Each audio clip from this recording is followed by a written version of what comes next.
I've not only played more games in 2020, more than any other year, but I've also actively completed more of them, which is honestly quite rare for me. And look, I don't really have to explain why that is. This year has been rough for pretty much everyone. I feel like I don't have to get into that here, we've all been through it in one way or another. As a result though, I cleared some of my backlog, got a ton of multiplayer time in with friends through games like Among Us, Dead by Daylight, and even Overwatch again, to varying degrees of regret depending on what day you ask me about it. It's honestly a miracle that so many games were released this year in spite of the pandemic. Across the board, from AAA to indie titles, and everything in between, the quality has been very high. Usually, I love to pick out the indies you missed from a previous year, but I wanted to mix things up a little bit and just talk about the things that got me through this year. Before I get started here, despite me playing a lot more games than usual, this year was incredibly stacked, and I did manage to miss a few, even though chances are I will absolutely adore them.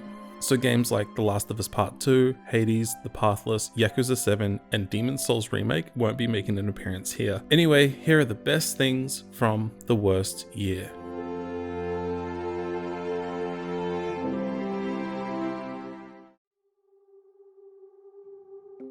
Necrobarista is a game that had been on my radar for a few years, with me eagerly awaiting its release every passing day, checking in on developer Route 59's Twitter and Discord routinely to get any and all updates that I could. And after all that waiting, I was so happy that it not only delivered on all that hype I had built up for it, but far exceeded what I could have ever hoped for. So for those of you not aware, Necrobarista is a tragically charming visual novel title about life, death, love, loss, acceptance, and coffee, towing the line of depressingly heartbreaking and touchingly hopeful. I've been tiptoeing around what the story is, instead explaining how it feels, because it's really a story that should be experienced as blindly as possible. I want to talk about what this game meant to me in such a rough year.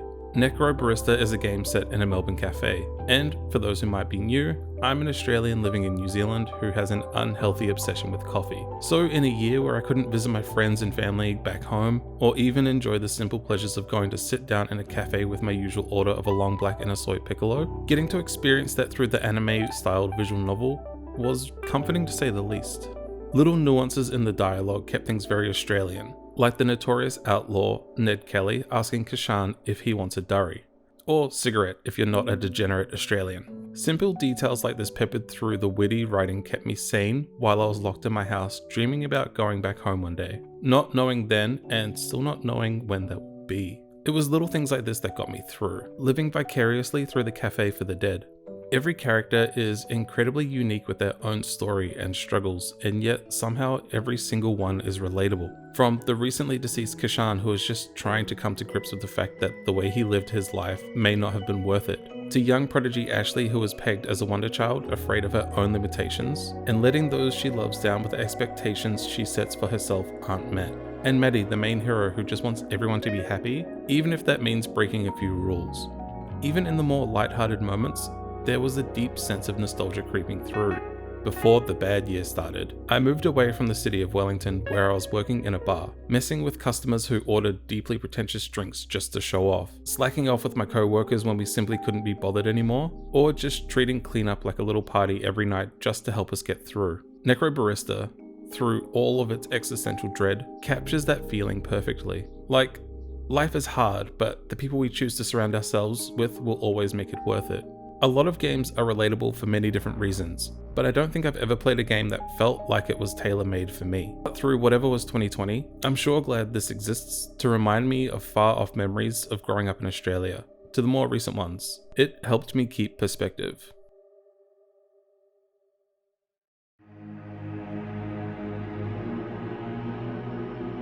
Over the past few years, I've found a comfort and obsession with speedrunning. It started in 2014 with GDQ, maybe the biggest event of the year, and diverged from there. I watched streams, highlights, and world record histories, trying to take in everything I can about my always growing appetite for anything that involves the style of beating games as fast as possible. I've dipped my toes in running games myself, mainly Super Mario 64 16 Star, being the easiest and most accessible run available to most anyone. But, and I don't know if you know this, speedrunning is hard, like really, really hard. Considering the amount of time and dedication to the same repetitive tasks it takes to get the tricks, routes, and muscle memory built up over time, it has not been something I actually did myself. Then along came Ghostrunner.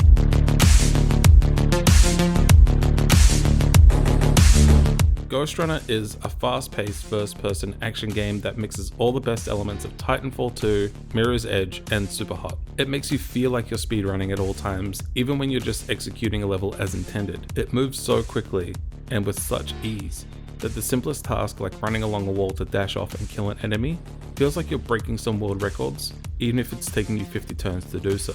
I have become obsessed with Ghostrunner, to the point that I wanted that feeling of speedrunning in a casual run to develop it to actually breaking the game, discovering unintended paths and manipulating the movesets to complete levels as fast as possible. I became too invested. It was taking over all my spare time, restarting the intro level over and over again, inputting keys and mouse movements as precisely as possible for about a week, and then something happened. I don't mind bashing my head against the wall endlessly trying to get something down. I've done enough progression rating in World of Warcraft trying to kill one boss over and over again for weeks on end. No, that wasn't the issue. The problem was my body physically couldn't take it anymore. I got a claw hand that lasted around 2 days.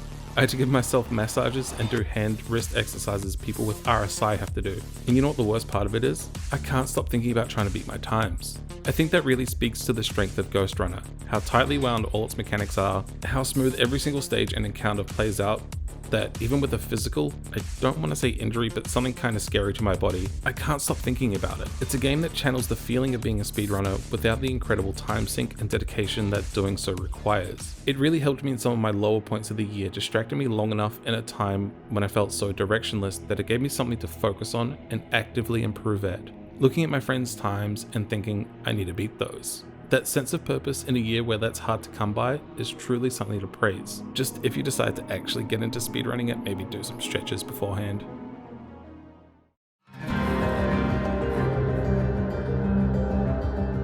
I don't think I'm alone in saying that I love video games as an escape. It's not the healthiest crutch to lean on all the time, but every so often you just need to shut your brain off and escape somewhere else for a little while. In a year where some of the biggest roguelikes released, instead of Hades and Spelunky 2, my poison was Monster Train. I've always loved card games. It was how I passed the time and hung out with my family playing games like Uno, Sevens, and Texas Hold'em, which upon reflection might be somewhat questionable. Then, when I was introduced to Pokemon TCG around age 10, the idea of collecting cards, building decks, and using them in a game of strategy really struck me.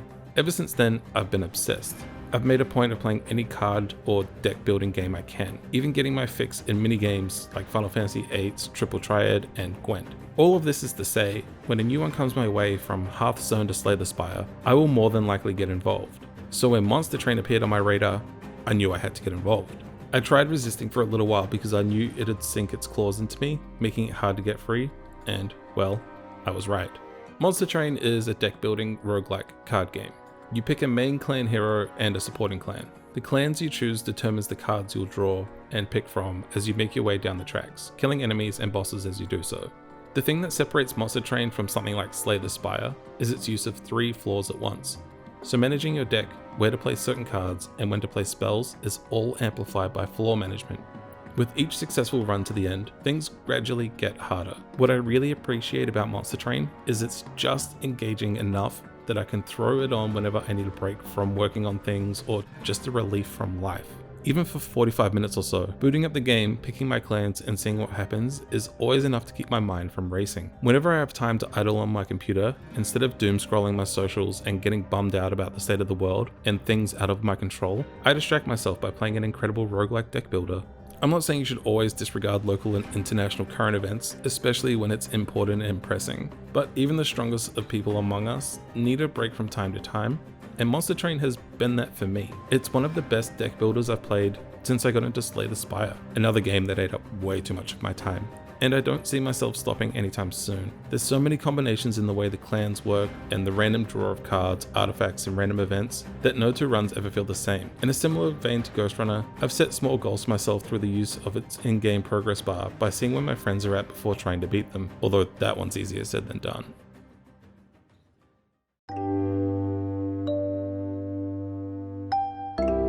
Bugsnax may be the weirdest game I've played this year. It also absolutely has no right to be as good as it is. I completely missed all the hype surrounding the PS5 reveal, so it wasn't on my radar until months later when I watched the trailer before being sent on an absolute sugar rush of a trip. It felt fated then that a couple days later, about a week before release, I received a code for it in my inbox. What followed was maybe the most touching, unique, and strangely dark experiences I've had with a game in a few years. What struck me most through the cute art style, adorable creature designs, and the emergent puzzle layouts was the characters and their stories. Everyone came to the island following Elizabeth Megafig, the Steve Irwin-like Grumpus, to find some kind of escape from their lives and troubles. Unraveling their motivations and relationships with their fellow villagers is so touching to the point that, like Necrobarista, despite every Grumpus being completely different with their own motivations, despite them being maybe my least favorite character, Wiggle had a story that I resonated with the most. A once famous artist, they escaped the city life to find their new inspiration, but continued to struggle to find it. I'm not saying I was a once famous artist, but I know what it's like to have the feeling that you've peaked in life before changing your entire lifestyle, even to the point of a full relocation to find that new thing that defines you from your past. This year, I've struggled a lot with my own content and what that means for my channel. I've changed things up with my Language of Video Game series, with a fun new format where I interview fellow creators for their insight on specific subjects or games. I love this, but at the same time, I'm struggling to define myself within the space. And much like Wiggle, I keep trying things to make something feel like my own. Honestly, Bugsnax is the game I played this year that I expected to connect with the least, but I became so enamored by it. The puzzles are what drew me in, but the Grumpuses and their struggles are what kept me coming back. Even by the end of it, while the story had really ramped up to a wild conclusion, I just wanted to see what was going to happen to the found family that had been made within the village and the island life. Everyone's revelations by the end were incredibly satisfying and completely grounded in reality and relatability despite the absurdity of the situation. Of all the games I've talked about, this is the one I want to avoid spoiling or building too much hype, as I believe it would do the game a disservice. A reminder that despite our own ideas of who we are and what we've done and what we think that all means, it's never too late to start again or try something new. You don't need an extravagant idea or experience to change things up. You just need to find friends and family where you can and let that be your inspiration.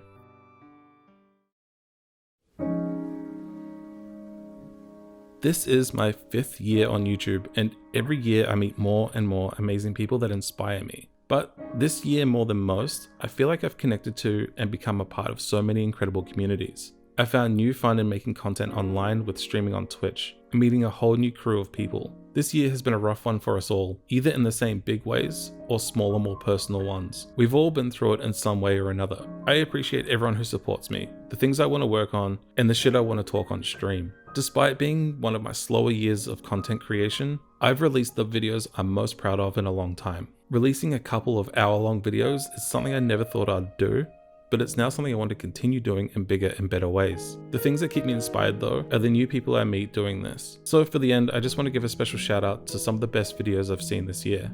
Canipa is someone I've known for a while on the peripheral of multiple friends circles, and he released an incredible video about the working conditions of anime subtitle translators. In a time where so many awful business practices and working conditions of employees are being exposed, it's depressing but eye-opening to see Crunchyroll do the same thing to hard workers within the anime industry, crunching to give us content the same day they're released in Japan. He goes into the history of the industry in the West and how we got there. Despite how heartbreaking it can be at times, it's an incredibly interesting video everyone needs to watch regardless of how much interest you have in anime. Maria, or Eurothug4000 as a lot of you may know her as, has become one of my closest friends through this year. She has helped me with talking late at night when I've been going through it, and by making some of the most comforting and relatable videos on the platforms. The Extraordinary Ordinary takes a look at life sims and how the escapism of games can help us with the tumultuous states of the world. It's a comforting video in a time where a lot of us needed it the most. Corrupted Save, or Jack Lockjaw, has also become a close friend over the course of the year. Someone I can look to when I need to spitball an idea or word vomit when I'm trying to make sense of a video I can't quite grasp. In his video, Why the Resident Evil 2 and 3 remakes are the inferior versions, and that's okay, is as much of a mouthful to say as it is an incredible love letter to Resident Evil from a dedicated fan. It gave me so much insight into a series I have been a fan of for a long time, but not as someone who is intently dedicated to the lore of it. If you are even remotely into Resident Evil games, or are curious about why remakes are a bit rocky at times, this is one to check out.